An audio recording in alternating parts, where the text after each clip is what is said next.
We're going to read The Gruffalo's Child.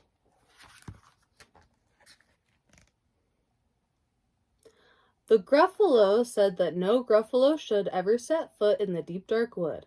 Why not? Why not? Because if you do, the big bad mouse will be after you. I met him once, said the Gruffalo. I met him a long, long time ago. What does he look like? Tell me, Dad. Is he terribly big and terribly bad?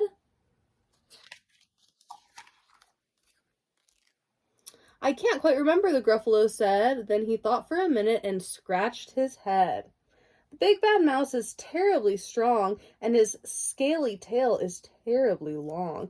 His eyes are like pools of terrible fire, and his terrible whiskers are longer than wire.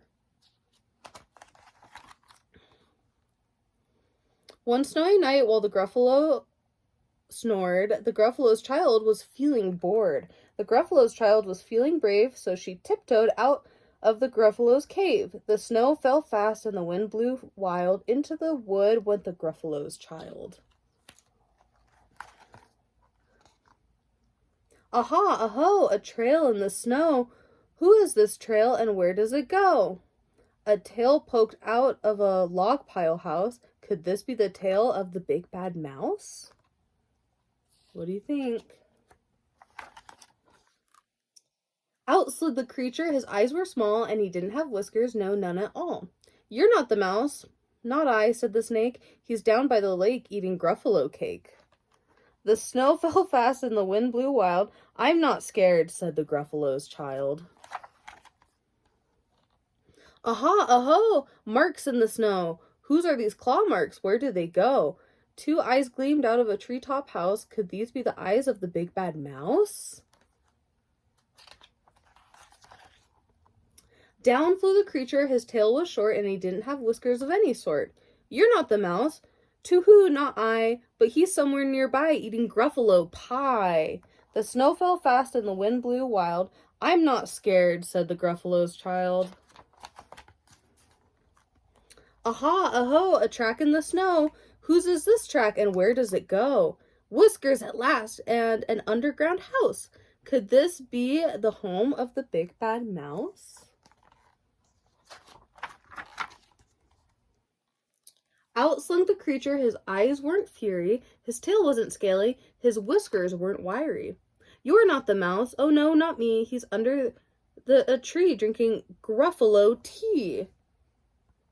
It's all a trick, said the Gruffalo's child, as she sat on a stump where the snow lay piled. I don't believe in the big bad mouse. But here comes a little one out of his house, not big, not bad, but a mouse at least. You'll taste good as a midnight feast. Wait, said the mouse, before you eat, there's a friend of mine that you ought to meet. If you let me hop onto a hazel twig, I'll beckon my friend so bad and big. The Gruffalo's child unclenched her fist. The big bad mouse, so he does exist. The mouse hopped onto the hazel tree. He beckoned and said, just wait and see. Out came the moon. It was bright and round. A terrible shadow fell on the ground. Who is this creature so big, bad, and strong? His tail and whiskers are terribly long. His ears are enormous, and over his shoulder he carries a nut as big as a boulder. The big bad mouse, yelled the Gruffalo's child. The mouse jumped down from the twig and smiled. Aha, aho, prints in the snow. Whose are these footprints? Where do they go? The footprints led to the Gruffalo cave, where the Gruffalo's child was a bit less brave. The Gruffalo's child was a bit less bored. And the Gruffalo snored and snored and snored.